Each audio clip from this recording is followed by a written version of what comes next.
Oh, Chunky Kong is so happy that he got himself another golden banana.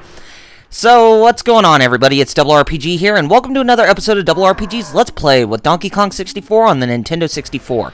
In today's episode, we're going to finish up grabbing the rest of the golden bananas as Chunky Kong, and we'll see if we can get some more green bananas to get his banana medal. And then we will start making our way to the next level of the game. But the bad thing is that well, I wouldn't say a bad thing, but the thing is with this video, it's actually going to be a lot shorter than the other ones, and so we won't go into the next level right away, but we will in the next episode. But you'll just have to wait until then, until we head, to the next one. But anyway, let's get on with this episode that's already in progress, shall we? And I'm just pretty much scouting around the second main area to see if I can find some more green bananas and some more ammunition, from the power-ups that I have, like the orange grenades and the pineapple launchers. Okay, good. The pineapples for the pineapple launcher. Oh gosh, I said it right this time. Man, I thought I was gonna have to beat. Thought I was gonna have to beat myself in the head for, saying that that the pineapples were coconuts, but no, those coconuts that that Tiny shoots out of his pineapple launcher are actually pineapples. Oh gosh. But so what's up, everybody? I hope you all are doing fine. And it's just it's kind of a slow episode today. Not a whole lot is happening, but I have finally restarted, started re-recording the game that I'm doing the next LP on after Tales of Symphonia, so that one should be up probably in a couple weeks, or maybe a few weeks after Tales of Symphonia gets done. I think we're getting close, probably halfway through the side questing, or it could be a little bit more over that, but we should probably get done with it by next week or the week after that, because I'm definitely ready to, start something new. And we've been on Tales of Symphonia for 4 months already, and I think it's time that, that we need to start on something new. But we'll have to wait. I'm definitely going to be looking forward to doing Tales of the Abyss after, well, would I say after, or would I say before Donkey Kong 64 gets done? Who knows? I probably will get started with Tales of the Abyss probably late this month or early November, somewhere around there. So, yeah, I'll be having a lot of time on my hands putting that one together to see if I can grind really good, grind really well, because grinding in that game, it's about the same as Tales of Symphonia. I mean, there's no way to get a high amount of experience like Tales of Vesperia again. Thanks, Namco Bandai. Oh well. But we will get through it regardless, because that game is a great game, and I just recently found out yesterday actually, that Tales of the Abyss is coming out on February 14th of 2012 in North America, which means it's coming out on Valentine's Day. Aww. And that would actually make sense, because there is a theme of love, that's within that game, but it isn't heavily, I mean, it's heavily signified because of the main hero and the main heroine, but I'll just have to let you be the judge on that if you haven't even played the game yet. But yeah, it's about time that it's about time that we got those games we got that game to get a release date for the North American market, because a lot of people were really severely ticked off that Tales of the Abyss 3D got delayed because it wouldn't even make it to the holiday season. But and they're even that mad, for that game to release, a few months after Europe gets it on November 25th, I think. But yeah, they're extremely pissed off that we're getting it in February 14th, but they're getting it in November. Well, I can offer an explanation to that, and my reason for that is that if Namco Bandai actually released that game in November, in the US territory, then I don't think that sales are gonna do that really well, because I mean, just take a look at all the games that are coming out in November. I mean, and as well as October and December. I mean, you have bigger games kind of like Batman Arkham City, and you even have Skyrim, and you have Uncharted 3, Drake's Deception, and you have Halo Combat Evolved Anniversary, and of course you have Gears of War, which is still out. That's going to be another holiday seller.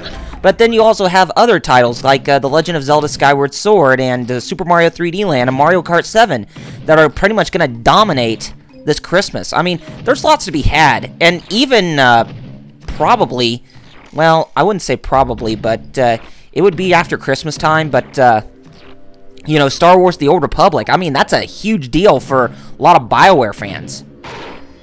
Yeah, it's a really big deal.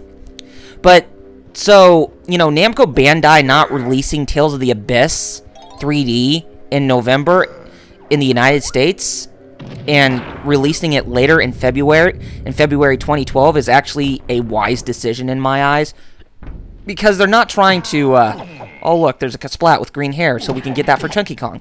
Because if the game released, you know, if the North American version, or, you know, the US release of Tales of the Abyss 3D released in November, then I'm afraid that sales for the game would just plummet, and we probably won't see any more Tales games.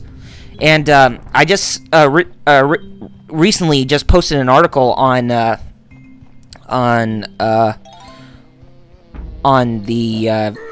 Operation 13 Facebook page, and even the Xillia Movement's Facebook page, and even Vesperia PS3's Facebook page, and I was also made administrator for the Vesperia PS3 campaign as well, so yeah, I'm really excited about that too. So yeah, I had a lot going on, and you know what, I probably should stop for a second and just tell you what this minigame's about.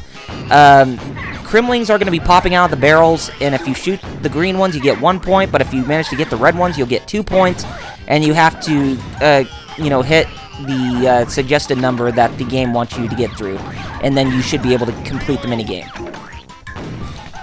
And it's really not that hard, but it gets harder with the later renditions of this minigame.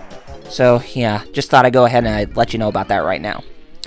But yeah, Namco Bandai releasing the game in November probably would have hurt sales, you know, for Tales of the Abyss 3D. So I think it was a better idea that they released it in February, because that game will actually have a better chance, you know, at you know, getting in a good number of sales.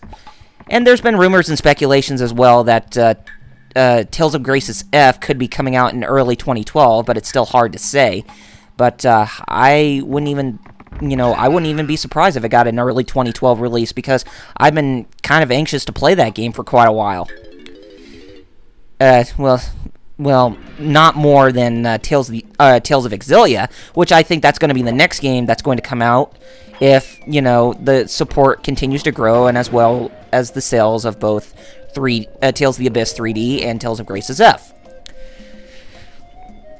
And I did post that article on those 3 Facebook pages, and Namco Bandai said that they do plan on giving continued support of the Tales series in the West, after they have easy connections with Japan nowadays, and that will allow them to you know, get more games to come out over here. So that means we're probably going to get Tales of Innocence R over here as well as Tales of the Heroes Twin Brave, the Dynasty Warriors take on the series on the PSP over here as well, but who knows.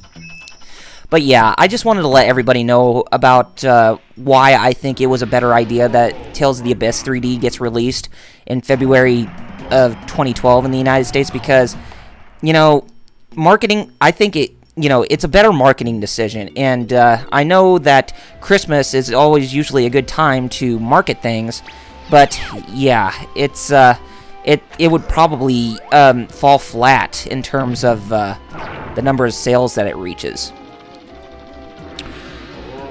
You know, because of all the big AAA titles that are coming out.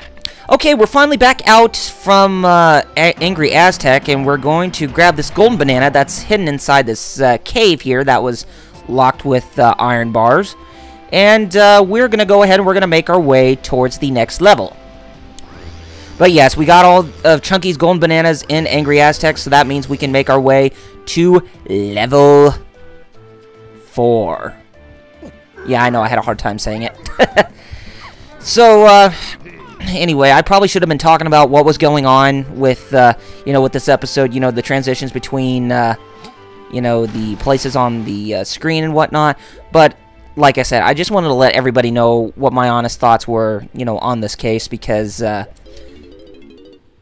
know, about Tales of the Abyss 3D, because it actually would mean that the game has a better shot at making sales when it's not even, you know, the holiday, and might be something that Namco Bandai will make some good sales at, you know, within the coming weeks or whatever, you know, when that game releases, because there's hardly not a lot of AAA titles that's going to try to pin it flat, and besides, more people will own a 3DS after Christmas, so there's a good chance why, you know, getting more 3DS, you know, getting more copies of that game sold after Christmas is because there's going to be lots of people buying a 3DS this holiday season, so it'd make perfect sense. And I know that a lot of people, you know, like Nipponichi Software America, or NISA, is going to release Cave Story 3D, but probably in early 2012, because they're afraid that that the number of sales for the 3DS are still not that high enough for, you know, the game to release, you know, or for the game to come out and to make huge sales, which I think would make sense, but we'll have to wait and see on that as well.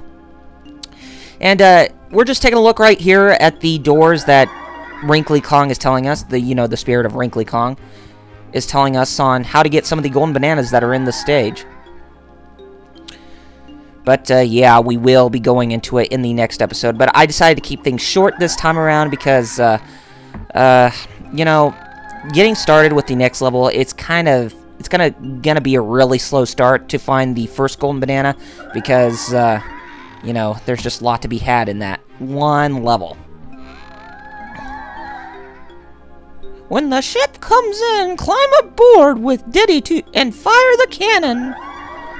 Thank you, ghosts of Christmas Kong past or whatever. And it's almost Christmas time. We're getting closer to the holiday season. Come on! I haven't got all day. Show me the bananas and I'm out of this dump. Well, excuse me, billboard. And we're going in the next level. But first, K. Rool. I underestimated those Kongs. Their progress is unexpected. Chief Technician! I trust the Blastomatic will soon be ready to be activated. We had a few technical problems, Your Majesty, and my men are all lazy. He's lying, sire. He's always asleep. Please forgive me, oh Great One. We worked really hard. Guards, make sure no one leaves until my machine is ready. You know, this scene is a perfect testament to how, you know, cowardly the critters are, because they didn't even look that cowardly in Donkey Kong Country.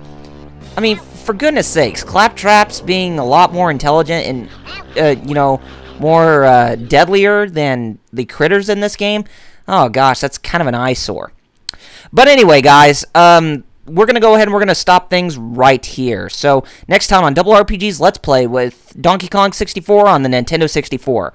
We're going to go into the next level of the game, and it's going to be a slow start to get the first golden banana, but we'll try to get through it as much as possible to see how many we can collect. Besides, this next level is going to be a big one.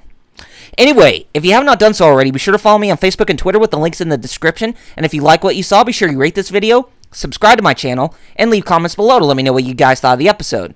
Anyway, gamers, take care of yourselves, and I shall see you next time. See you guys then.